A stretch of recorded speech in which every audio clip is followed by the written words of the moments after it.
I'm Van Sebastian here with my co-host S.A. Baz Collins for this week's Written on the Edge, Season 8, Episode 39, last week this morning. It's just Baz and I sharing headlines and culture news that caught our attention during the week of September 3 through 9, plus nominating our wins for the week. Good morning, Baz. Good morning. Oh, fuck. I don't have it. All right, then. Dude, Debbie Uh, Reynolds. Again, this week my list is pretty short because all of the stuff going on with the many criminal indictments of the past president. There haven't been a lot of other news stories, but there are a couple to note. The Pride event in Blount, Tennessee actually got to happen even after the district attorney for the county sent a letter of prosecution. But then the ACLU stepped in and filed a lawsuit against the DA, and a federal judge ruled that the law was so vague and substantially overbroad that it was unconstitutional, thereby blocking the DA's enforcement action. So all of the reason I bring this up is the public attention this all brought more than doubled attendance at the Pride event this year. So bravo to the Pride event at Blount, Tennessee, because you're showing us how it's going to get done. Uh, in even more what the bleepity bleep news, groups of neo-Nazis and white supremacists spread anti-Semitic and white supremacy messages at an event they held outside the doors and gates of Disney, Florida. What? What? Um, Again, the rising wave of white supremacy and anti-Semitism in this country is just horrific, and Florida's current state of affairs is leading to that being normal there. But I wanted to bring this story up in case, for whatever reason, you have to travel to Florida. Please, please, please be careful. Please. In a much better story, the doors of the Cork City Library in Ireland stayed open after a group of counter-protesters formed a human shield to prevent far-right agitators from storming the library and harassing librarians over LGBTQ plus books. Again, what's going on is not wholly a US thing, it's happening elsewhere, but bravo to the citizens of Cork who stood their ground and protected their library. Um, in interesting Hollywood news, Pedro Almodovar was recently interviewed by The Hollywood Reporter, where he talked about how Westerns, a genre full of male characters, have largely not explored the relationships that develop between these men. He has an upcoming short film titled The Strange Way of Life, starring Ethan Hawke and Pedro Pascal, and it should be releasing later this month, at least to artsy cinemas. And he hopes to see more queer Westerns in the future. He also addressed straight actors playing gay, and I'd like to read what he said so you could mull it over, but the very end of what he said sings to the heart of what our show is about. He says, and I quote, "The essence of acting is, in fact, to pretend to be someone other than who you are, even in your own essence. That is at the core of acting. So, for example, absolutely, a heterosexual actor can play a homosexual character, and vice versa. If Hollywood is obsessed, as it is right now, with representing minorities, be they Latinos, Asians, or people with disabilities, they should hire them to do the writing. Just so I'm not misunderstood, I want to make sure that it is clear that I am very much in favor of minorities of all types being considered for casting in films, and also to be hired behind the camera, and that they be able to tell their own stories. I mean, even when you talk about the Western, we don't have many Westerns told from the point of view of Native Americans, even though this is a genre that speaks of them and often in very unkind and unfair ways." End quote. So I know this may trigger some flags, but I actually don't have a problem with actors playing a sexuality that is not theirs. I think that it, I'm not going to say it's brave. I think it's very core, like Pedro says, to the what an actor is to be able to play something you're not. End of story. But he's right. We need to see representation at all levels of filmmaking and storytelling. And if you have a story inside you, write it, put it out in the world because you never know who's going to pick it up and make it into something. Now, I'd like to Uh, comment on that is yeah, in that um, I understand where Peter's coming from, and I understand the general conversation about this. The other side of the coin that often is not represented, and it's something Billy Porter brought up in a roundtable with other straight actors who have played queer, and I'll insert the clip here, is he commented on the bravery of playing that, but then also commented and saying, making it very clear that the playing field is not level, that Mhm. queer actors are not always considered first for roles that are straight characters. So until we have parity, then I say straight actors should not be able to be played by, or straight actors should not play queer characters, because I think at least that narrative we can control. And so I'm more of the opinion that until we have parity and queer actors get considered for all roles on that level, not just the run to of Tom Cruise or the or Michael Fassbender, or let's get to the point where Zachary Quinto can be considered, which who has played multiple characters across the spectrum, until we have those actors considered all the time for major roles for any character of any sexuality or any kind of representation, then I think straight actors should stay away from queer roles. I just do, because it allows queer actors to step into a space that they can speak to from a place of authenticity. So that's my take. It's not so much that they can't. I get it. I'm an actor. I've been on stage. I get it.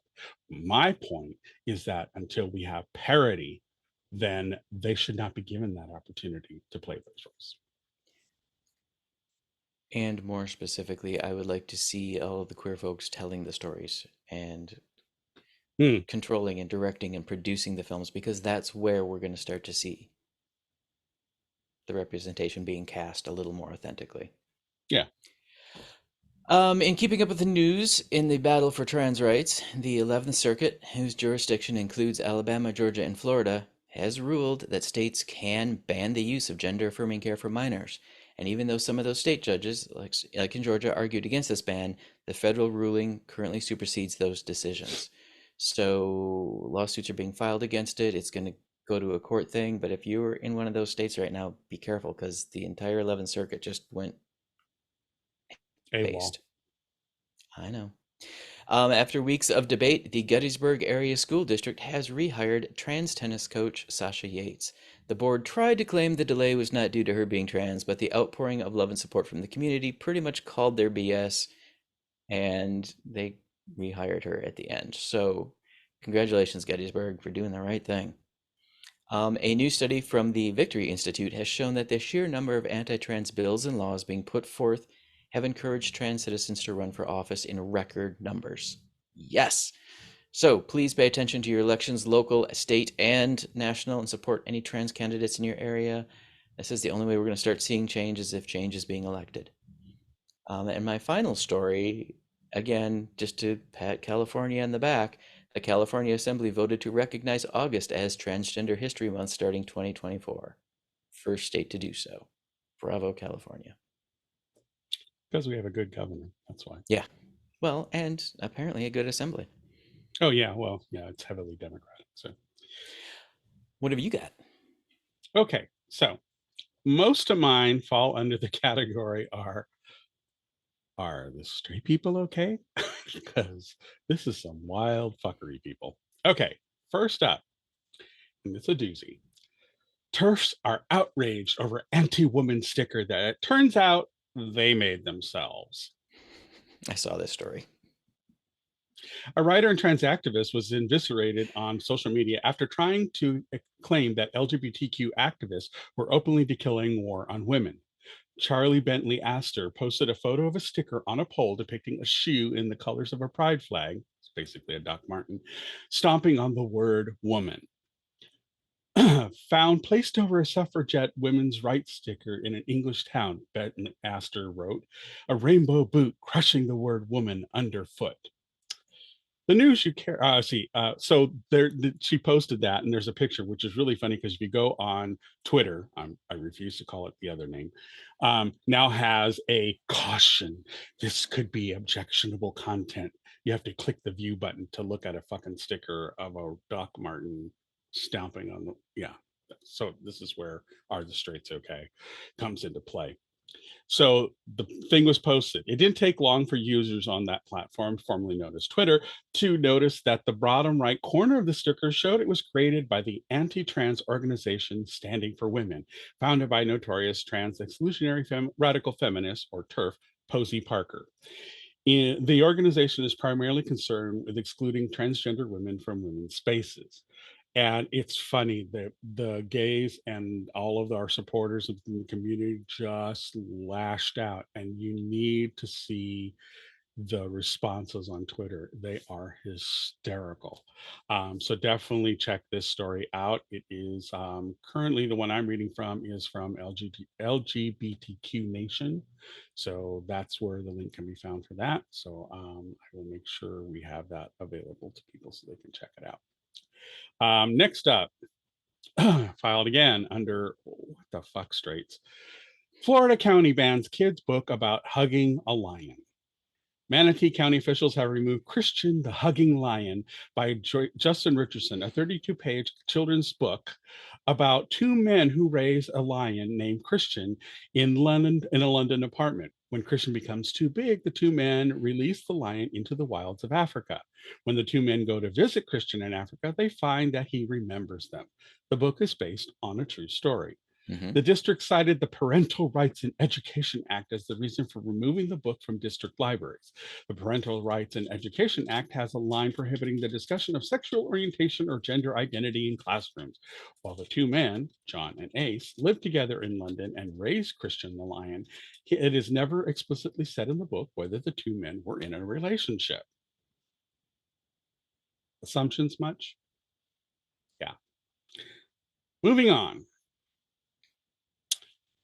This one is interesting, and I thought I want to bring it up. It's not so much are the straits okay? It's this is really kind of it's UK based, first of all. It's a statistics collected by UK based polling company YouGov.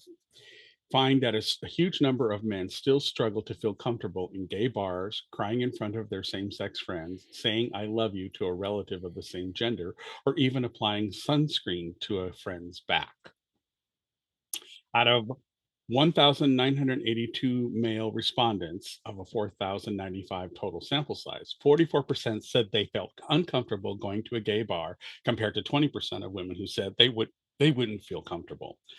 This was more than an issue with older men, with 59% of those aged 65 and over saying they don't want to go to a gay bar. The color pink is also reportedly a fairly significant issue for men in the UK, with 31% saying they were reluctant to wear anything of that color.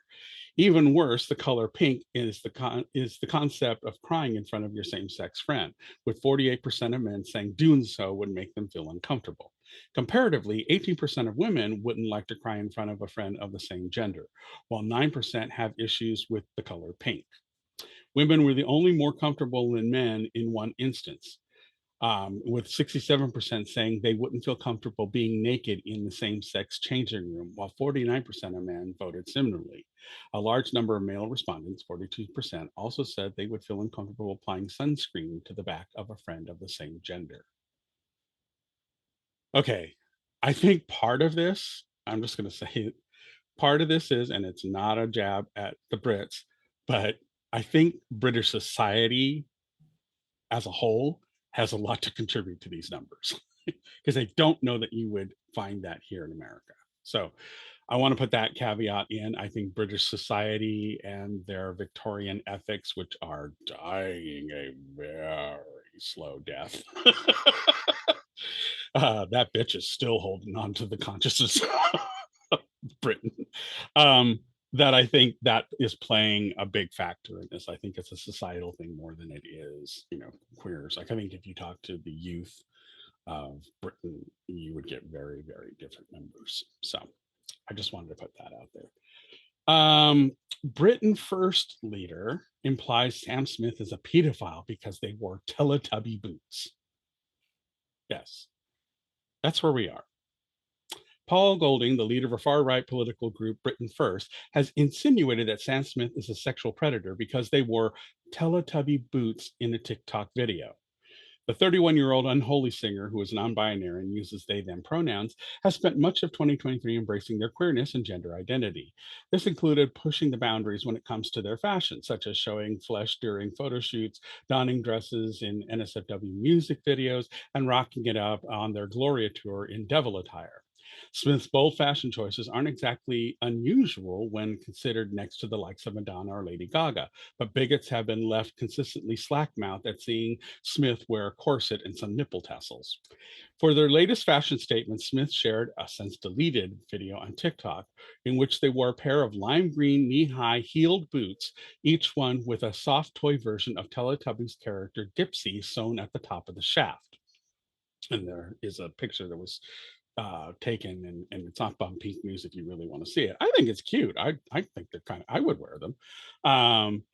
They were also decked out in denim shorts, a blue and white striped top, which featured an illustration of a boy eating an apple. In the short clip, Smith strutted forwards on the camera as the Teletubbies theme song played.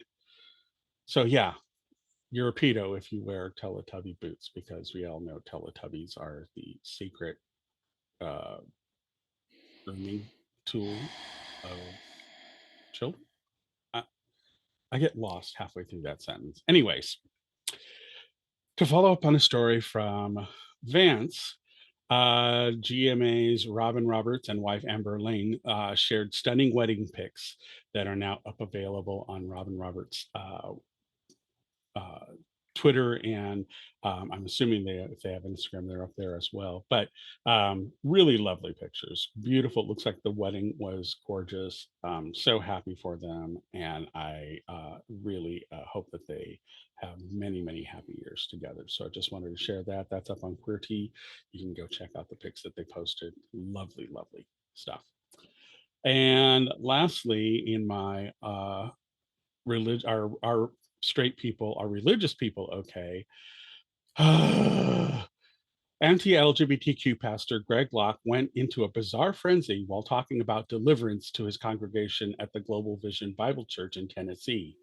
After the Trump supporting pastor read the Bible verse of 2 Corinthians 10:4, for the weapons of our welfare are not carnal, but mighty through God to the pulling down of strongholds. He told his congregation that pulling down means demolish. It means you demolish the house of evil, of the evil spirit that left when you kicked it out. So maybe in our global vision store, we need to start selling Bible bats in the name of Jesus. He And continued, then because some of you want to understand is need to understand is that you've been delivered from the demon, but you've not pulled down the stronghold yet.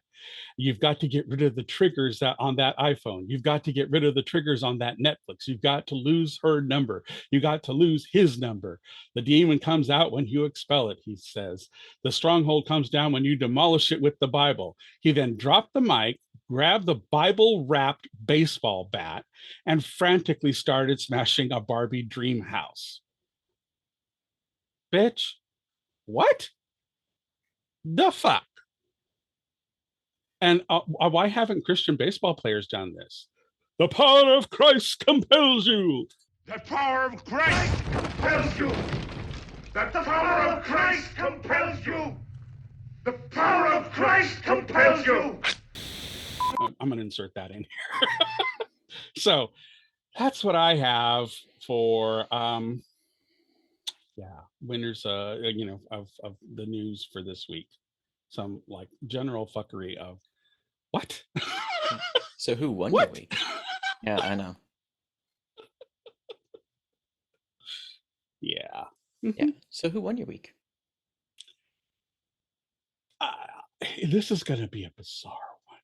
Bizarre. So weird. I'm going to say Alina Haba, because I just saw something on the YouTube that her incompetence has put Trump in a huge fucked up position with a judge who absolutely hates this man. In that, when Letitia James filed her court case as the plaintiff, she filed the paperwork that said, okay, we want to do this and we want just a summary judgment from the judge. Alina Haba had 15 days from that notice to actually file a paperwork that says, no, we request a jury trial, which may give Trump more favorability in the outcome. But she didn't know that, or she neglected to do it. And the 15 days lapsed, and now it's a judge trial. So good luck with that. And that's probably why she's not representing him anymore. But the fact that he took her on in the first place just really makes me giggle inside. It's just this, yeah. Okay, I'm done. She won my week. Nice. My win goes out to the crisis helplines that are struggling to help and overloaded at this point because of all the crap going on. So if you know someone struggling or in crisis, I'm going to give you 3 examples. Please look around to see if there's something local to help take some of the burden off the national things. You can text 988 or go to their online chat at 988lifeline.org. There is also a trans lifeline. Their number is 877-565-8860. It is staffed by trans people. They do not contact law enforcement. They are there for you. And then, of course, the show has always supported the Trevor Project and continues to do so. They provide a safe, judgment-free place for youth to talk and chat. You can either text 678-678, or you can call them at 866-488-7386. Most of them speak Spanish as well as English. If you need help, go to them. If you have the means financially to support them, consider donating. And like I said, if there's something local, try to take some of the burden off the national level. But all of these entities have won my week because they are still there for you in the face of everything that's coming at them. Yep. As Kathleen Madigan says, they're doing the work of the Lord. They really are. More so than the people of the Lord at this point. Yeah. That's for goddamn sure. That's for goddamn sure. All right, folks. Written on the Edges, produced by Roe Ravens Media. For our disclaimers, links to social media, our listen stations, or to sign up as a guest, visit www.rotepodcast.com. If you enjoy learning about new artists or hearing our thoughts on entertainment media, please like and subscribe so you get the alerts for new episodes. Tune in Wednesday for our review of Lust in the Dust, Thursday for our interview with Alan Glasser, and then Friday for our regular interview. We'll talk to you on the show.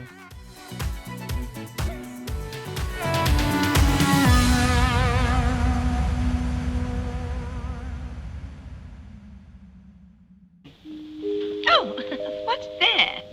Closing time. The bums rush in melody, dear.